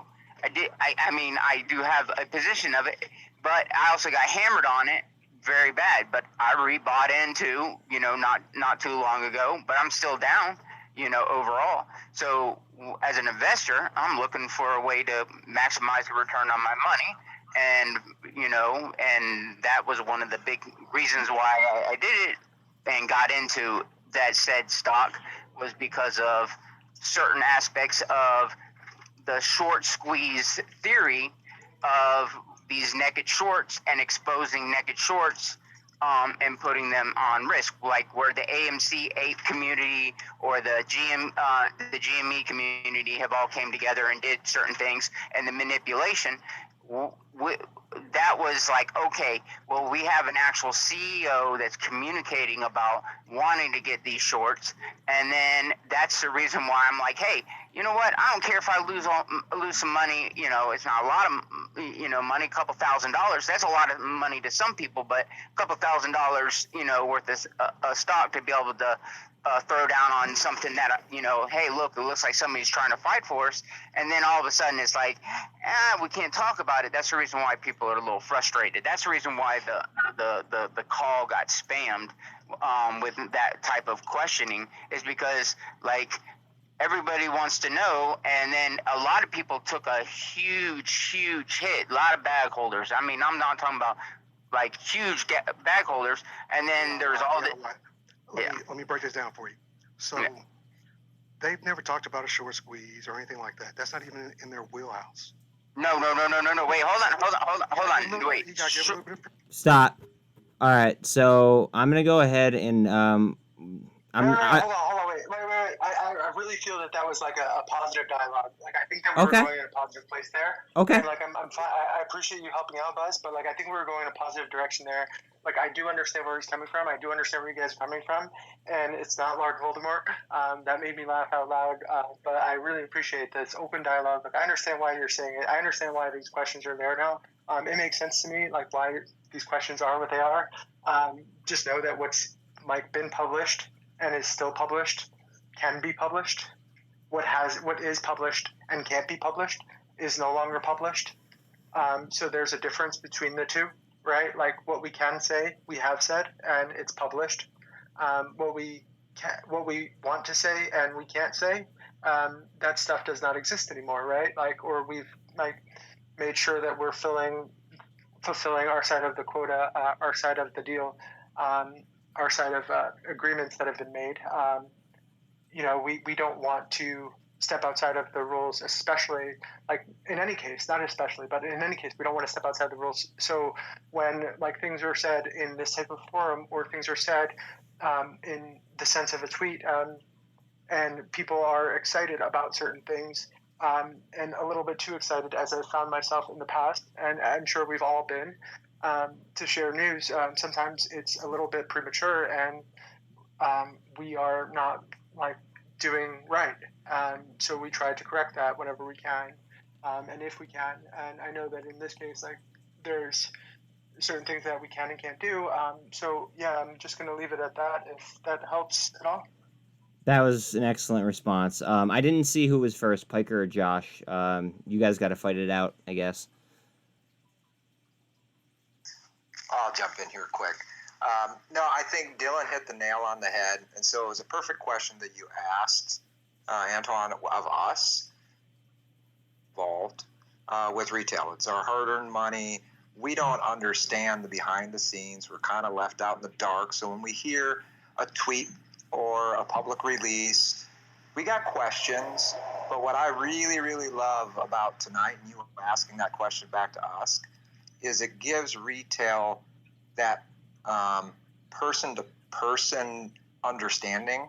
If anything, for me personally, as an emotional, sometimes investor, just having that, you personally telling me something versus a general tweet to 10 million people. There's an identification factor there and a learning factor for us retail. We know right off the cuff that the company or you can't just say something because they want to and just give us inside information. We know that. But it is nice to hear from you. We could just ask and then, okay, I know I should have asked, but anyways, I appreciate your genuineness with us, and it means a lot to retail, you taking the time and the space to identify. We don't feel lost, like our problems aren't being heard or our questions aren't being heard. They are being heard. And you just can't release what you can't release. And we know that. And it just feels good to talk to somebody. So that's my take on it. So good question, though, Antoine. Yeah, thank you so much. I love the support that I've got here, the respect I've got here, and I appreciate that. I appreciate everything that you guys do. And the respect is definitely something that does not go unnoticed. And you guys are a respectful bunch, and I appreciate you guys too. Handling respect with respect. As DIYPC, thank you for throwing that question at us. Like, we are here for the strong questions, the harder questions, and we can answer what we can and work on what we can. Do we have any other questions, Buzz? I do apologize for muting everybody. I'm just trying to be protective of this like wealth of knowledge and in this relationship that, you know, obviously if we're going to go ahead and we're going to do this every single week, I just want to go ahead, and I might be protective about that, so I do apologize. But I do see Piker with his hand up. Hey, thanks, guys. I just wanted to say, well, dude, first of all, I'm actually a veteran short seller, so I don't know if people in this chat, if anybody has questions about how the mechanics of it work. Sometimes I hear some things that don't make sense, and it's interesting, so I'm happy to answer any questions about that. But I think the broader point I wanted to make was just that, like, first of all, I don't know if you guys are looking at Tesla right now, but it's getting smoked. And if you saw Netflix yesterday, I mean, they don't even take, so Netflix doesn't even take questions. Like, it's just one lady doing a Q&A, pre-recorded Q&A on YouTube. And most public companies, like, it's investment bank. It's a guy from Goldman, a guy from Merrill, a guy from, you know, from all, like, the five big bulge bracket investment banks. And in a company like this, you get direct access. You got the, you know, the corporate account in here answering questions. You're not going to get that. I've almost never seen it in 20 years of watching capital markets. And the other thing is that this is a company that's probably public earlier than most. And so it's going to be, if you're looking for a high return, you're going to have to deal with some volatility. It's not going to go up and to the right. That's not what happens when a company has as early stage as this is. Now, the upside is obviously goes without saying, but you're just going to have to deal with some volatility. That's part of the deal if you want to get that kind of return. Anybody else? Last call. Yeah, I have a question. Piker, like, tell me more about short selling. Like, what is the thrill, or why do people short sell so much, or what's the what is the benefit? Because for me, like, I guess, like, I understand it at the core of, you know, if I don't think a company is going to succeed, like, I guess that's a pretty easy thing to decipher, that you're going to short sell them. But beyond that, like, why is that so much? Like, why is that such a big business? Or, like, can you explain a little bit more about it to us? Sure. I mean, well, first of all, you get a bad rap. You don't make any friends telling people you're a short seller, right? So, I mean, markets have to pick winners and losers. And in order to do that, you have to be able to buy and sell. And without that, you will not have the ability to do it. Now, the problem is that, you know, there's a whole lot of, I mean, Wall Street's like, there's no joke on Wall Street. It's like heads I win, tails I win. Like, who are you, right? And so there's a whole lot of behind the scenes stuff that people do that's, like, really shady and in kind of, I guess, just not cool. That's the best way I can think to say it. And it sounds like there's been some of that going on here with you guys, but as far as, like, doing it, it's like somebody's got to do a very difficult job. But at a fundamental level, just think about it this way: if you buy a stock for $1, you could only lose the $1. But if you short it for $1, your loss is infinite. So it takes a very special breed of a person to want to even be in there and kind of do that kind of thing. So then, how are they doing it at this magnitude? I mean, like, without repercussions as well. That's kind of like the naked shorts, right? Like, they're doing it without repercussions. And again, like, I'm not investor relations, and this kind of phenomenon is pretty new to me, so I don't know as much about it, and I'm learning like you guys are. I'm sorry if you guys, like, most of you already know this, but I think it was Josh or Dylan that, like, invited me to ask questions as well, and, like, I really enjoy, like, extending my knowledge base as well. You guys are helping me learn as well. Again, if like, Buzz, this is your call. If it's not something that we're, like, okay with taking up some time to understand, I guess, like, I can ask Piker. No. We are at your mercy, sir. We are here because, you know, you are great, you know, being so gracious enough to go ahead and answer our questions. You ask away, my friend. Yeah, so Piker, again, with the naked shorts, like, how did they have this ability to, like, you know, short sell without, like, actually having the sheets? Like, Roger's Instagram has, like, his shares in his desk, and if you guys haven't seen that, highly recommend going over to Roger's Instagram of him with his shares in his desk. It's hilarious and, like, so empowering at the same time. That's, like, kind of who he is.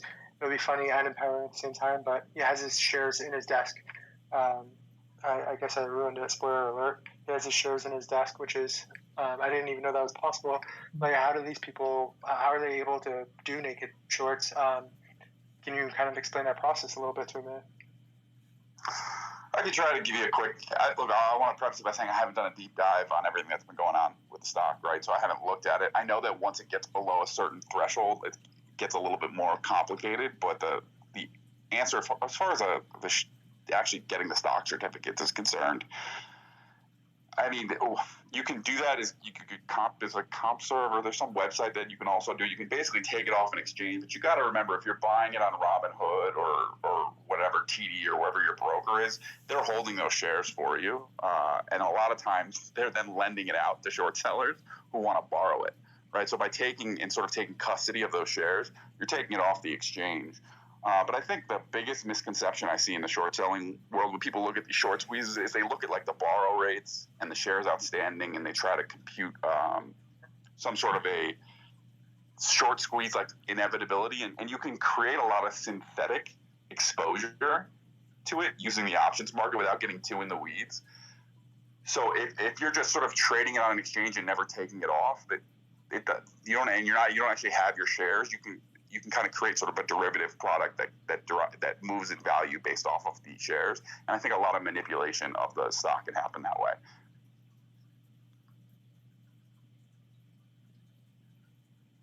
One problem I find is that it seems like they're not locating the shares though before they're shorting, and I think that's an issue at hand. Can someone translate what he just said, please?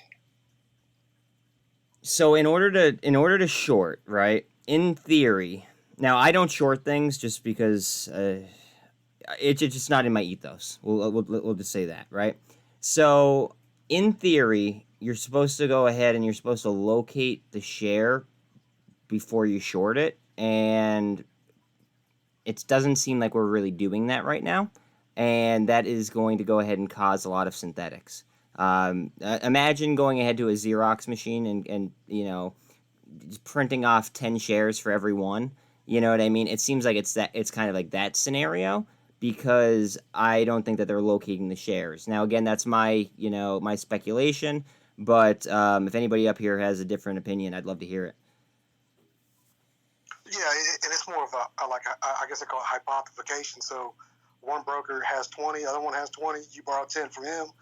Then someone else come borrows 20 and he says he has it. And then the T2 thing, that's whole thing. And then they get a little bit of extension for the failure to delivers. They kick the can down the road. And there's no one system to keep track of everything because there's a T+2. So once Roger moves everything to the blockchain, everything has a receipt. It's probably T0 at that point. And so we're just waiting for the day. And that's why I wanted to ask about if the stock exchange here in the U.S. does not approve the dual listing with upstream, will they singularly list on upstream? Because if that was the case, then they would not be able to be shorted whatsoever. To my theory. And that's a great question. And Buzz, that's a great question. Can you? Sorry, twice, Dylan. Buzz, can you put that in words so that I can ask my investors team? Because I tried to paraphrase and ask Flora, but or somebody that works for Flora, and it wasn't something that I could do. But if you can rephrase that and turn it into a question, I think it was like the dual listing. Okay. I'll do the best. I'll do the best I can. I'll do the best I can. Okay. Sure, please, because I want to get you an answer to that. That's really important. So if you guys are not approved to dual list, is there a possibility where you will only list on upstream and you will pull your current listing? Got it. Okay, I just sent that word for word. And then you could also add. I was gonna say you could also add to the end of that. For dual listing. Oh, okay. I thought I heard something else on the phone call. That's all. Yeah, no. So we're already approved for dual listing, but your question was if we are dual listing. You're asking if we'd ever delist from the New York Stock Exchange and stay only listed on upstream. The issue I think with that is from what I know, on upstream at least, it's just the U.S. and Canada that cannot trade. Pause for suspense. Yet, the U.S. and Canada cannot trade on upstream yet. I think that they're looking into that very, very quickly. They can get your NFT there. You can get your NFT there, but you can't trade, is what she said. Everyone else in the world can trade on upstream directly. So like the thinking there is like if you're trading on upstream, like we're based in Singapore, right? Like our headquarters is in Singapore. If you're in any part of the world, not the U.S., like it's very, very hard to buy and sell shares. Very, very hard. Huge barrier of entry. Like even on Robinhood, I'm not sure that you can buy or sell outside of the U.S. and Canada. Don't quote me on it, but it's not, again, I'm not sure. But in the other places in the world where you can, we're expecting people to trade shares, right, on upstream in those other parts of the world. So if you were to create an upstream account and transfer your shares from the U.S. to upstream at the time of dual listing, I think that you would have like the same amount of shares. Yeah, you definitely would have the same amount of shares on upstream as you would in the NYSE. However, I think the price would be different there because it doesn't allow for short selling or naked short selling, I think. So food for thought, like you're allowed to trade. The rest of the world can trade there.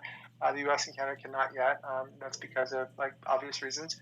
And once that becomes available in the U.S., or if it does in fact become available in the U.S., you can expect like things to change there as well, right?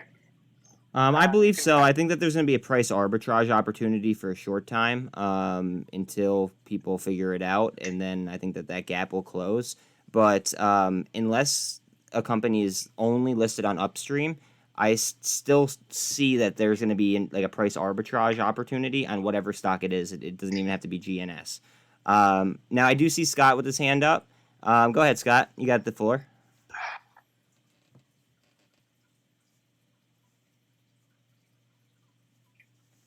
Scott? While we're waiting for Scott, you are right. My mic was off. Sorry, I'm a rookie. I apologize. Antoine, I appreciate you. Thank you very much. Buzz, I appreciate you. I appreciate the call, and I appreciate you guys want to do this, as someone said, fireside chat every week. That's awesome. I just hope it remains respectful, which it should be.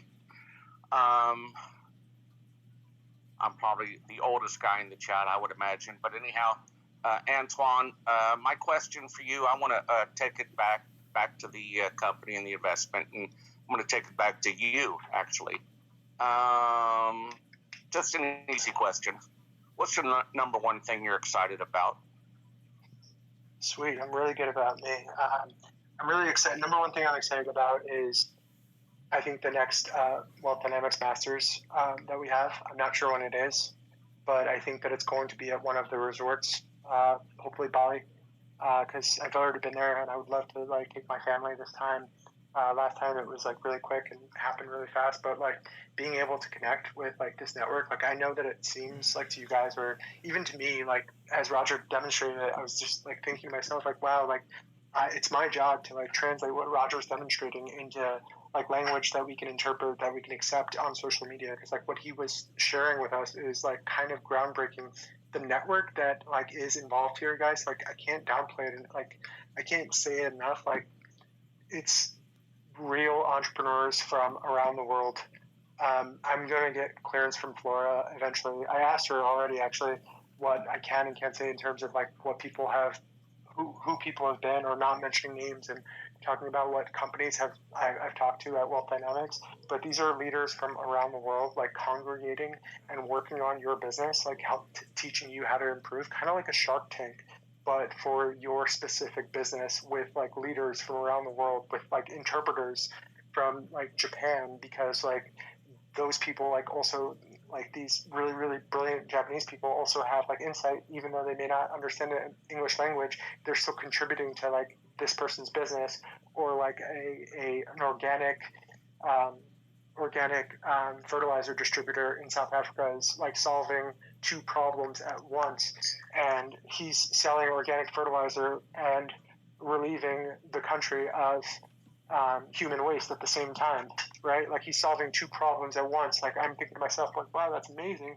Roger's like, yeah, the more problems you can solve at once, like the better you are. So like we're working with him on like pushing organic fertilizer and dealing with human waste. Can anybody guess what that is? It's human shit, right? Like it's feces that he's taking from the government. So the government, right, has an out.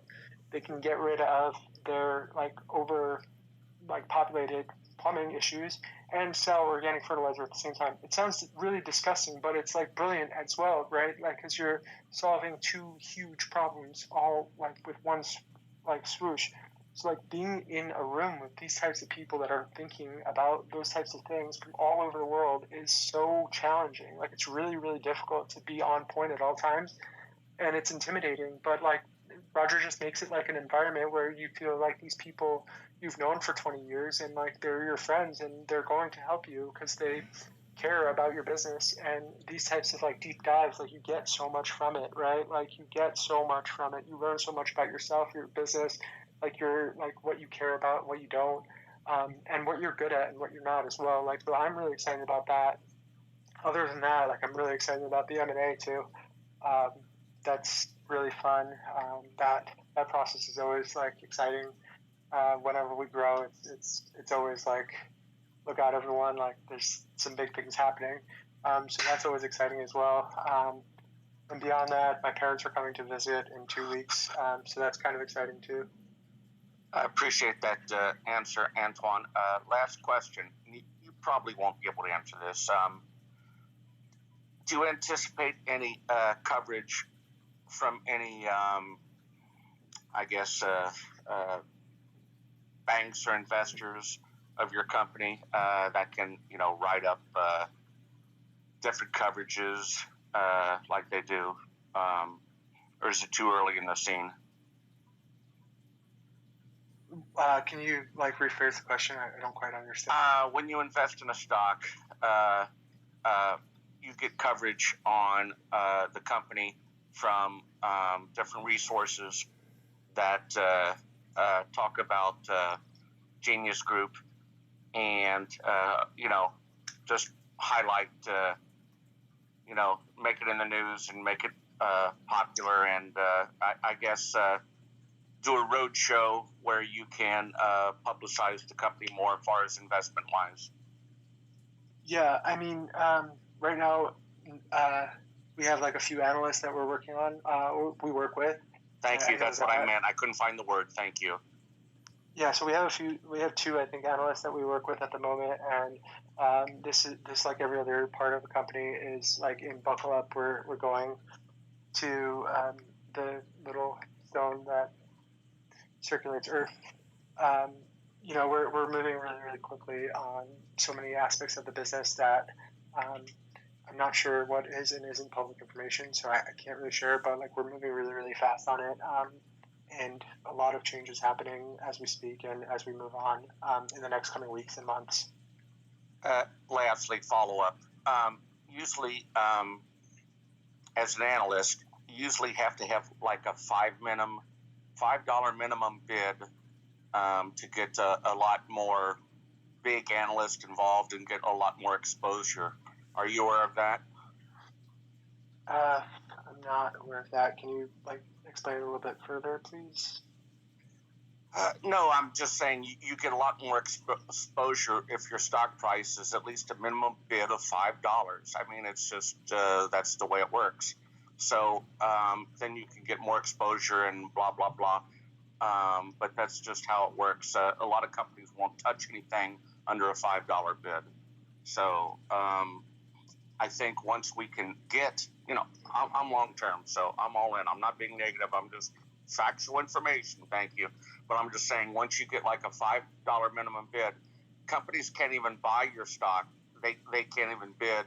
They're not allowed to. There's rules. They have their own rules. So you definitely take it to the next level when you have a $5 minimum bid.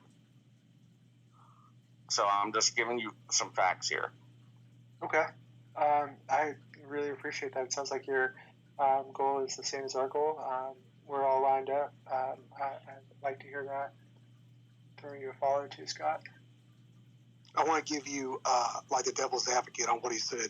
I'm not sure about what he said, but if there's one company that's been successful without zero marketing and more organic thing like you're doing now is Mr. Elon Musk. And I want to let you guys know that this, the reason why this space, the people in this room, are so important, because during the investor meeting, he was saying that he didn't get enough participation, whether it was technical problems or just lack of people doing it, is getting their shares onto the upstream or whatever the case. But if it might be only 30 people right now, but maybe it'll be 100 next week, and then when it's ready to roll, he's leading us to the water. We just got to drink it. I think that we just need to keep with the communication, and I think that these weekly, fireside chats will help with that. And I'm sure that, if we're compiling questions, I'm sure that GNS could go ahead and obviously let us know, since the window has not closed yet, they could let us know, how the NFTs, obviously have progressed from here on forward. Yeah, and again, guys, the NFTs were designed with one purpose, and the purpose was trying to identify each shareholder, so that we can kind of identify the naked shorts as well. Obviously, that takes buy-in, it takes participation, and that didn't really happen because of whatever it may be. But that doesn't mean it's the end, right? We're still going to expose what's going on. We're still not only doing that for ourselves, right? We're doing this we're looking at an industry-wide solution is what we're trying to achieve. It's not for just one ticker, it's for everyone. Of course, ours will be reflecting a true value after that happens and as that happens, but this is going to benefit everyone here, and that's kind of why I get a little bummed when these things turn a little sour, or when you look through the comments of a tweet and all of a sudden I'm writing an email about why so-and-so said so-and-so about so-and-so on our What Anton just said is not financial advice in the slightest. I just want to go ahead and clear that up. That just is, that's just his opinion. No. It was close, but it was close, but you averted it. Josh, I see your hands up. I think, I don't know a whole lot about this NFTs and upstream and all that dual listing stuff. Personally, I'm still a newbie here myself. But I think it will, just trying to wrap my brain around it, I think once upstream becomes legal in the United States and Canada, it's going to be a game changer for the market. And what Roger's doing right now and being a pioneer with upstream and trying to identify problems and solving them, I think things will change once it's open here. And I don't know if that was part of what Buzz was asking. Will they go exclusively with upstream and take it off the New York Stock Exchange and whatnot? But I do think it'll be a game changer. Roger's a brilliant mind, and he's on the frontier, and he's ready to take ground. So I think it's really cool what he's doing. This is 5D chess that I think that we're experiencing. Yeah, and you gotta appreciate, what he's trying to do, because until the politicians, make it a bipartisan thing, because Coinbase is getting sued, Gensler doesn't know if it's a security or not. The it's they don't know if they want to move it off to China. Who knows what they want to do? So, and that's why they can't include Canada and U.S. because we've got to pull the money out of these pockets. I'm just making a guess, but if I had to bet money, in people's pockets and lobbyists and all these other things, so he's fighting an uphill battle, with a very slight chance to succeed, but he's still doing it. So at face value, at least, recognize that. Absolutely. Hey, Anton, quick question for you before next week's chat. Is there any way that you could get me in touch, maybe on a phone call, or maybe we could even do a video chat with somebody from the investor relations for Entrepreneur Resorts? Because I think I have some excellent ideas that, could go a long way. Yeah, I definitely. honestly, I can't tell you right now because the first couple of weeks, these last 2 weeks is going to be impossible because we're pushing really hard, and we're all spread relatively thin, and we're growing. That's what happens, right? Like you have to accept that. That comes with the territory of a rapidly growing company in the tech industry. But at the same time, like yeah, I would love to, but it's going to be at least a couple of weeks. Buzz, and thank you. Hey man, I think that the ideas that I have will do the stock good, and we have plenty of time before it spins off anyway. So a couple weeks does not hurt me one bit. I see DIY asked for a mic back, so let's see what he has to say. Oh no, I'm good, man. Y'all just keep working on those big three for the resorts. Sound advice. Guys, with that being said, I'm gonna go ahead and I am going to wrap this up. Let's please compile a list of questions from everybody in the community.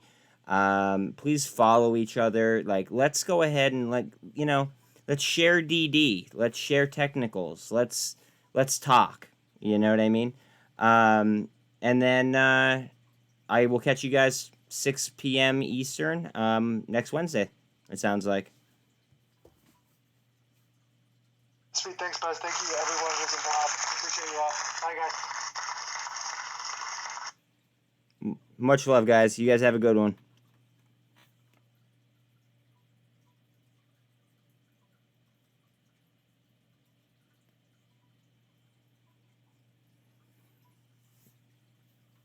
Well, I think that call went very, very well. I'm going to go ahead and I am going to clip that. Please like and sub for the algos. I appreciate each and every one of you guys.